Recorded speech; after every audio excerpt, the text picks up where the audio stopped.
Kita belajar sama-sama berkenaan trading edge. Cara untuk mencari trading edge berpandukan trading range. Trading edge adalah cara pendekatan kita untuk masuk dalam pasaran pada posisi yang berpotensi untuk menjanakan pendapatan untuk kita. Dalam masa yang sama, kita tidak boleh menafikan risiko kerugian apabila kita memasuki pasaran. Namun dengan adanya edge di dalam trading, kita akan meminimumkan risiko kerugian kita apabila kita masuk pasaran untuk mengambil peluang keuntungan. Jadi trading edge ni, kalau kita nak bayangkan macam mana keadaan edge, bayangkan semua ni, semua skrin telefon ni adalah trading kita. So risiko apa semua besar ni. Tapi dengan adanya edge, dia macam tu, dia jadi nipis.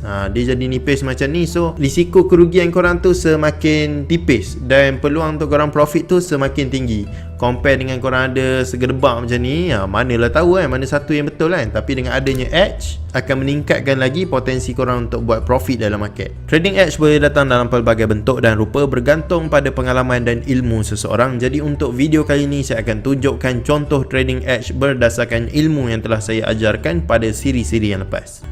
So kita pergi dekat Mission Unlock.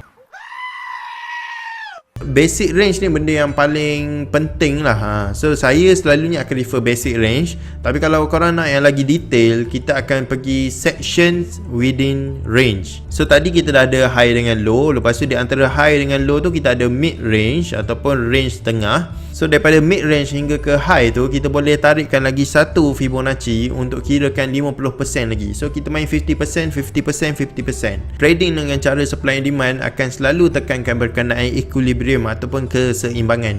So daripada 0 hingga 100, nombor apa yang paling seimbang? Sudah semestinya nombor 50 lah, 50%. Jadi saya akan sentiasa menekankan berkenaan equilibrium ataupun titik tengah di antara dua. Hari ni kita nak go trading edge pula. So sekarang kita dah boleh continue ke trading edge. Tapi sebelum itu kita perlu upgrade sikit ilmu kita berkenaan level-level di dalam Fibonacci retracement, iaitu berkenaan level 38.2% dan 61.8%. Dekat mana level tu? Jadi korang kena perhatikan dekat level 50 tu, dekat atas dia ada lagi satu level, dekat bawah dia pun ada lagi satu level, iaitu level 38.2 dengan 61.8. Kita tengok balik contoh tadi. Level 38.2, 61.8, dekat sini 50. Jadi apa yang kita nak buat dengan titik baru yang kita baru belajar ni? Kita tengok semula dekat nota. Trading edge akan dipilih pada setup yang bertindih di dalam kawasan di antara 38.2% dan 61.8%. So inilah contoh dia. Kita tarik Fibonacci daripada bawah ke atas. So 0 kat atas, 100 kat bawah, 50 kat tengah. So di atas dan bawah daripada level 50 ni kita ada 38.2 dengan 61.8. So saya tarik je panjang macam ni. So dekat sini berpandukan nota kat atas, kita akan pilih setup yang bertindih di antara 38 dengan 61.8 ni. So dekat sini yang bertindih kita boleh tengok lah. Dekat sini, dekat sini, dekat sini mungkin lah tak kena kan dalam contoh ni, sebab kita tengok dalam bentuk line. Kalau bentuk candlestick mungkin kena. So kalau dia bertindih kita akan ambil. So apa-apa yang berada dekat dalam zone ni kita boleh guna. Kalau dekat sini ada drop base drop pun kita boleh guna juga. So apa-apa zone yang bertindih dekat dalam area 38.2 hingga 61.8, kita tengok balik So yang kita nak tengok adalah yang dekat point sini dengan point sini kan. So kita tandakan.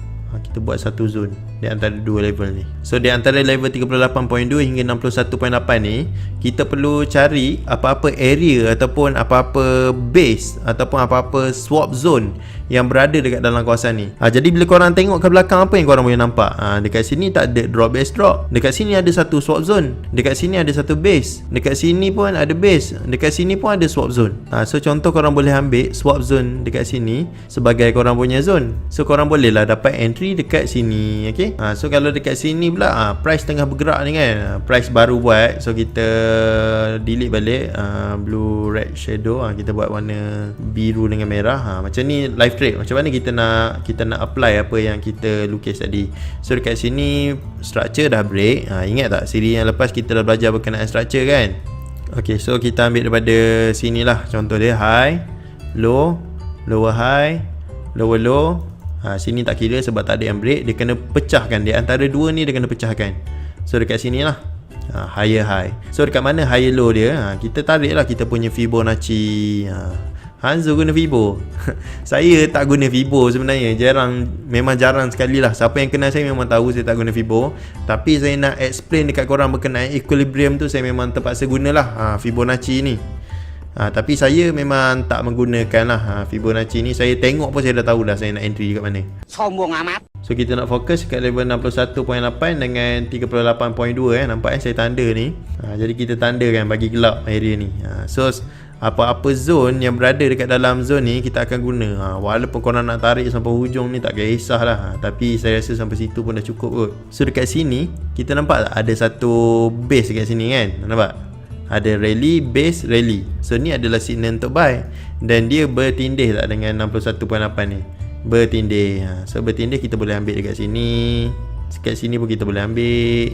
Dekat sini pun kita boleh ambil. Ada 3 zone dekat sini. So walaupun dengan 3 zone ni, kita tengok ada tak level yang paling dekat dengan 50%. So paling dekat dengan level 50% adalah dekat base swap zone ni lah. So dekat sini korang boleh lah ada satu entry. So korang boleh letak stop loss. Lepas tu boleh letak TP dekat 100%. Ataupun korang nak go further menggunakan level-level golden ratio. Yang tu nantilah saya ajar, okay? Itu belum lagi. Tapi for now korang boleh nampak lah macam gini. So kita boleh expect dekat sini akan ada higher high, higher low. Lepas tu kita akan ada lagi higher high. So dia meneruskan pergerakan. So ni lah contoh menggunakan basic range. Ni adalah basic range. So apa-apa base yang ada dekat ni kita akan gunakan lah. So dekat sini ke, kat mana-mana ke. So bila kita dah tanda macam ni, kita akan expect price untuk mana kita ni, untuk price untuk masuk kat dalam zone dan buat penurunan. Itulah yang kita nak tengok. Tapi apa-apa pun memang kena tengoklah structure dia macam mana. So kita tengoklah contoh kalau kita menggunakan section within range, ataupun kita menggunakan level-level yang lagi dalam daripada 50%. So bila kita menggunakan level yang lagi dalam daripada 50%, kita boleh try dekat sini dulu lah. Daripada sini 100%, kat sini 50% betul.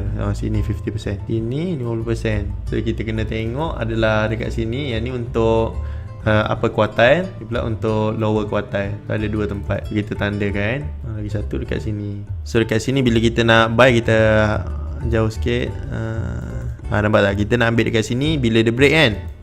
So bila dia break ke atas, kita boleh expect price untuk masuk dekat sini dan pergi ke atas juga. Tak ada satu lagi yang close dekat swap zone sini. Kalau korang nak kecil sikit, korang boleh je ambil swap zone dekat sini.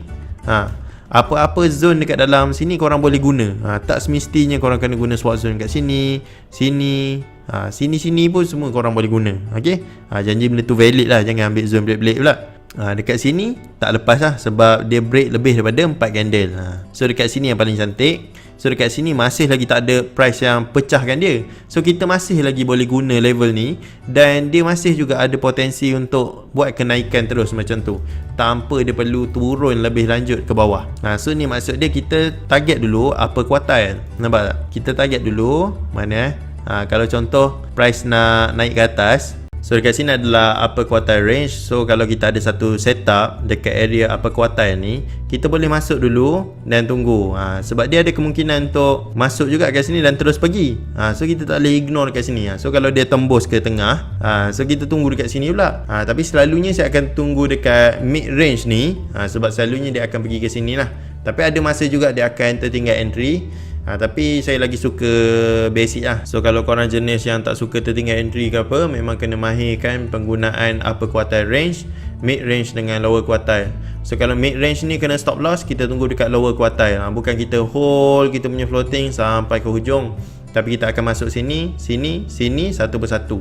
So kalau dekat sini dah profit, dia menuju ke arah kita punya direction, kita akan cover semua kita loss dekat sini lah. So sama juga macam dekat sini Ni macam live trade lah, live analysis GBP USD bukan GBP USD, GBP CHF. Saya punya tu dia tak update. So dekat sini kita boleh masuk dulu. So kat sini baru rejection, belum lagi dia close kat bawah. So close kat bawah ni apa semua, kita bukan depend pada Fibonacci. Fibonacci tu tempat untuk kita cari zone-zone mana kita nak guna. Sebab kalau korang tengok dekat sini, ni pun adalah swap zone juga. Kenapa kita tak ambil? Kita tak ambil sebab apa? Dia bukan dekat level 50% daripada upper quartile range. So saya harap korang dapat faham lah dekat sini So yang tadi tu saya tunjuk contoh penggunaan 38.2 dengan 61.8 dekat dalam lower quartile dengan upper quartile. Lower quartile kat mana? Lower quartile dekat sini lah. So lower quartile kita cari zone apa yang kita boleh guna dekat sini. Dekat sini base tak valid, so kita tak boleh gunakan dia. Dekat sini base valid ke? Tak valid juga. Dekat sini ada yang bersentuhan. So dekat sini lah paling okey pun, sebab ni dia bersentuhan dengan 50%. Lagi satu dekat sini. Kita ambil level 50 ni, kita tanda. Mana ni 50%? Nampak 50% dekat sini. Dia sentuh dekat base sini. Dia dekat sini base dia tak sentuh, base sini dia tak sentuh. Yang ni base tak valid. So kalau kita nak ambil yang lagi hujung macam mana? So kita boleh ambil dekat base sini pula. Base ni sentuh 50%, sentuh. So kita boleh ambil yang sehujung-hujung dunia ni sebagai kita punya base. Okay, nampak tak base dia? Nampak base valid. So kita boleh ambil sehujung-hujung dunia tu duduk kat sini sebagai kita punya entry. So dapatlah kita punya zone dekat sini. So dekat sini kita jangan terus letak sell limit kat sini, kita entry satu-satu. Dekat sini dia break, kita cut loss. Dekat sini dia masuk, dia naik sikit ke apa ke, kita profit lah. Tapi kalau dia break lagi, baru kita tunggu dekat sini satu persatu. Jadi kita teruskan dengan nota seterusnya. Penggunaan Fibonacci level untuk mencari trading edge dalam trading range hanyalah sebagai alat bantuan bagi mereka yang masih baru dalam mencari entry zone. Contoh macam dalam gambar ni, kita ada zone dekat sini, zone dekat sini, zone dekat sini, zone dekat sini. Kadang-kadang kita tak tahu kan nak pilih yang mana satu. Setelah mempelajari entry zone dalam market, selalunya kita akan ragu-ragu dan keliru dalam pemilihan zone. Simple word, kita tak tahu nak pilih yang mana satu. So kadang-kadang problem dengan newbie ni, bila bukan newbie lah, maksudnya orang yang baru belajar, sama lah tu kan. Okay. Dia tak tahu bila lukis zone, swap zone, drop base drop, rally base rally, tak tahu nak pilih yang ni ke, yang bawah ke, yang tengah ke, apa ke, semua tak tahu. Pening kepala, banyak sangat zone yang sama. So sebab itulah saya ajar korang berkenaan trading edge ni, supaya korang tahu nak pilih yang mana satu. Dan semua zone pun valid untuk masuk, tapi kita nak pilih satu persatu.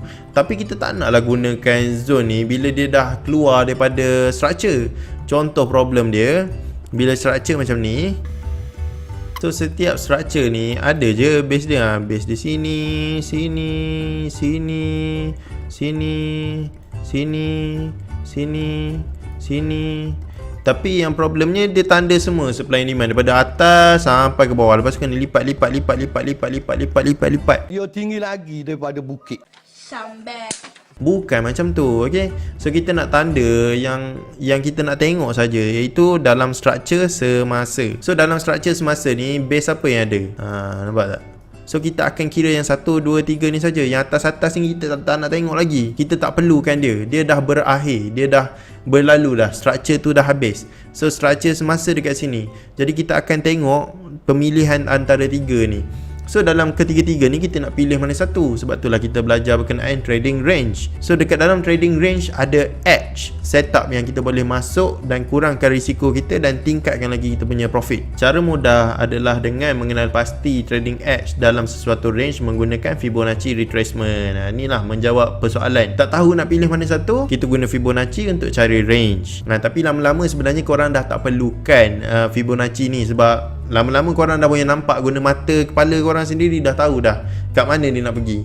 Cuma untuk awal-awal ni korang nak kena belajar tengok kat mana titik tengah. So yang tu korang kena latih lah mata korang. Dia Fibonacci retracement ni bagi saya macam awal-awal korang naik basikal, mesti guna 3 tayar kat belakang untuk support. Tapi lama-lama takkanlah sampai ke besar korang nak guna 2 roda kat belakang tu. Mesti lama-lama korang akan buang 1 roda, lepas tu buang lagi 1 roda, lepas tu korang dah boleh jadi pro. Dah boleh naik basikal sampai dekat pergunungan semua kan. So awal-awal memang kena guna bantuan, tapi dah lama-lama korang boleh remove lah semua ni. So awal-awal kita gunakan basic Fibonacci. So bila kita guna basic Fibonacci range 0.0, 100, kat tengah ada 50. So korang cuma nampak zone dekat sini dekat sini korang nampak bila korang menggunakan basic range. So korang expect price untuk sampai ke sini. Tapi pernah tak terjadi patutnya kita entry kat sini tapi tak sampai, dia turun ke bawah? Macam kita punya weekly analysis USD JPY. Nampak price tak sampai dekat kita punya weekly analysis. Ni mana pula nak tarik Fibo-nya? Ada jual ke Fibo kat sini? 5 minutes later. Bro cuba. Okey, dalam level 50% ataupun 0.382 ataupun 0.618 ni, dekat mana level tengah-tengah dia? Jom kita tengok sikit. Level tengah dia. Saya perlukan lagi satu line untuk mudahkan kerja saya, iaitu dekat 0.5 ni. So masa kita trade ni, price dah dekat sini. So base ni lah. Base dekat sini, nampak ke? So base dekat sini kalau korang tengok, dia bersentuhan dengan level 50% kan. So dia pula terjadi dekat dalam satu range dan price memang pergi pun. So ni kesilapan saya lah dalam analisis. Sebab saya tak guna Fibo kan. So kalau pakai Fibo mungkin lah dapat dekat sini. Saya terus tunggu dekat atas. Tu adalah human error daripada saya. Tapi korang boleh praktikkan lah benda ni. Macam saya, kalau korang nak minta signal ke apa ke, saya ada human error. Dan human error saya boleh accept lah dengan money management saya. Tapi lebih baik untuk diri korang adalah korang sendiri trade dan korang salahkan diri sendiri lah. Hi, welcome to my vlog. It's a boring day and ating pong gagawin. Tapi inilah contoh penggunaan trading edge, pemilihan base apa semua. So kalau silap tanda ni, kemungkinan kita akan tertinggal entry apa semua. So kita tak nak benda tu. Ni apa benda pula saya cakap. Itulah level 50%. Kalau salah nanti tertinggal entry. Tapi tadi dekat dalam contoh USD JPY tu, dia sampailah ke 50%. Tapi macam mana pula dengan level dekat sini lah. So kita kecilkan lagi dengan lower quartile dengan upper quartile dekat atas ni 50%. Okay, kat sini kita tengok contoh dekat Euro AUD dekat H4 So korang nampak dekat sini kita tanda lah semua base Selalu bila orang mula-mula belajar supply and demand, sini dia tanda.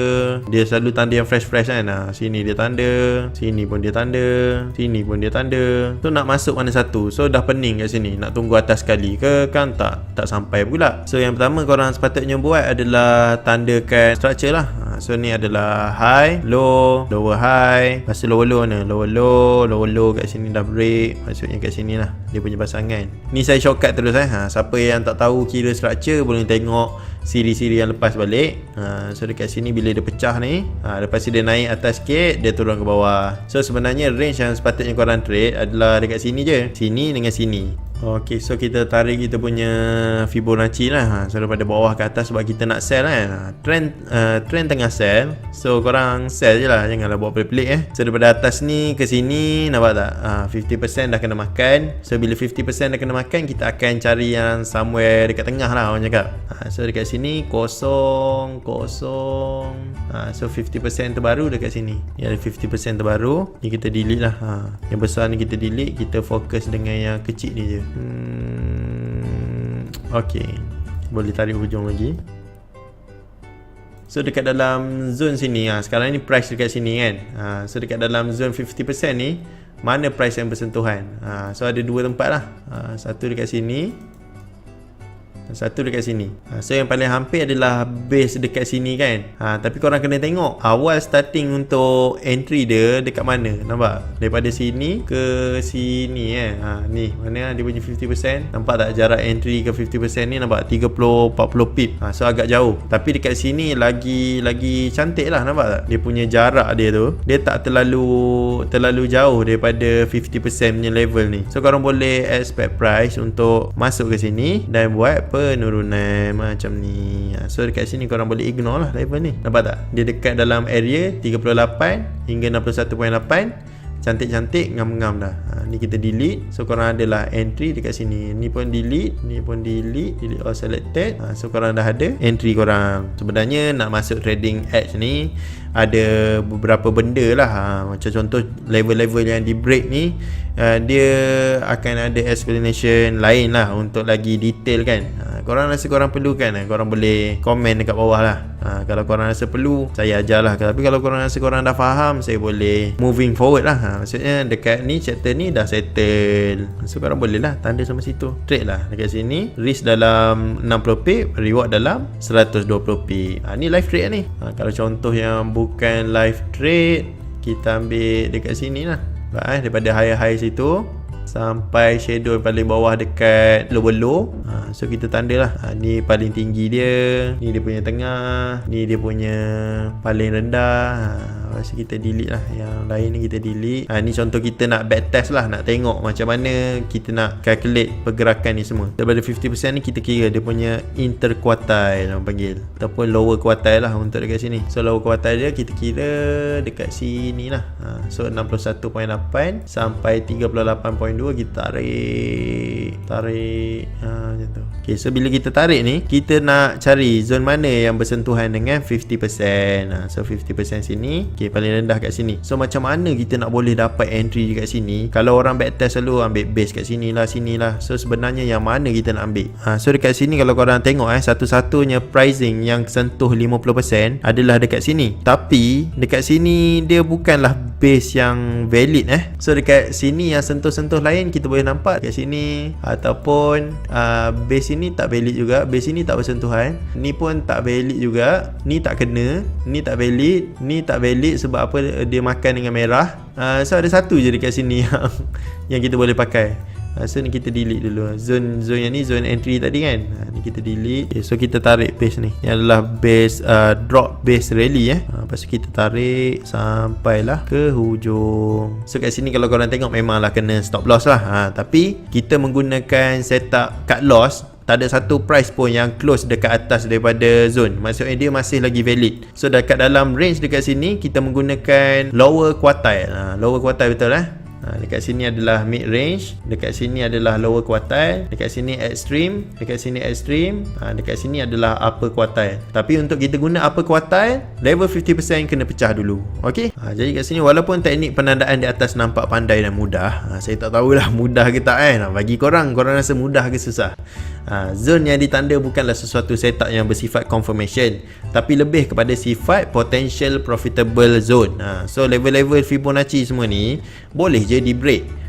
Dia asalkan benda yang kita berpandukan di belah kiri ni semua boleh di break. Tapi dia membantu korang pilih zone. Korang nak pilih swap zone mana? Swap zone sini ke, sini ke, sini ke, sini ke. Banyak swap zone ni. Ni ada drop base drop, tanda drop base drop, tertinggal entry pula, jatuh pula. Sepatutnya korang fokus dekat satu persatu. Sama macam saya bagi tahu tadi, kalau korang terus pergi dekat mid range, korang kemungkinan akan tertinggal entry. Tengok balik nota tadi. Kalau korang terus pergi dekat mid range, kemungkinan price dia sampai dekat lower quartile ni dia terus turun. Sebab itulah kita nak go satu persatu. Okay.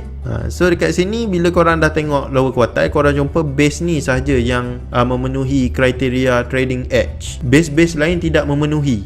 Jadi bila korang pilih yang ni, price pula white rejection macam ni. So dekat sini adalah price action yang bagus juga sebenarnya untuk korang instant dekat second candle ni. So bila korang dah instant, dia pun turun 100 pip macam tu. Tapi zone yang korang tanda tu bukanlah zone yang confirm ke apa, tapi dia adalah zone yang berpotensi untuk profitable. So apabila price memasuki entry zone yang telah ditanda, kita tetap perlu menapis entry kita dengan menggunakan price action sebagai confirmation. So contoh price action ni ada banyak lah. Contoh kita menggunakan multi time frame price action. So dekat ni H4 kita boleh pergi dekat M15 terus.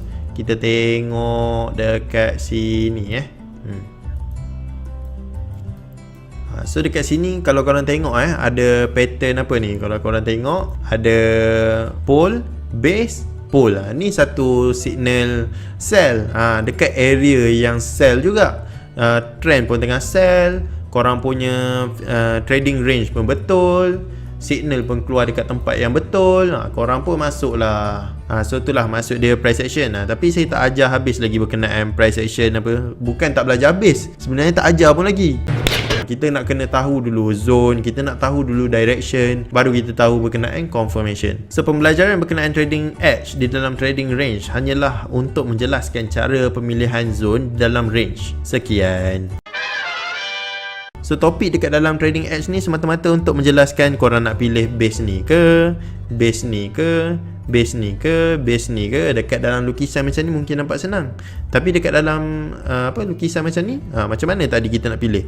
Korang nak pilih base yang ni ke, base yang ni ke, base yang ni ke, swap zone ni ke, base ni ke, swap zone ni ke, swap zone ni ke, base ni ke.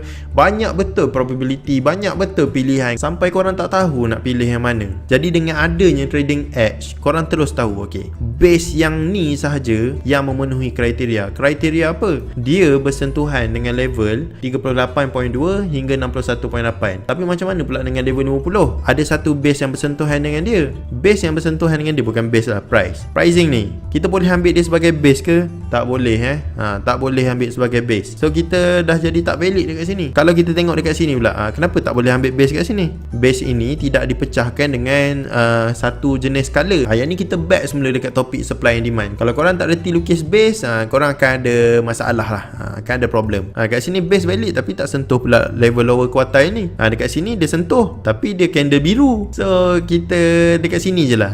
So dalam banyak-banyak base ni semua, korang terus boleh nampak ada satu je base yang mutiara. Kita panggil mutiara dalam kaca macam tu. So dengan trading edge ni memudahkan lagi kerja korang lah.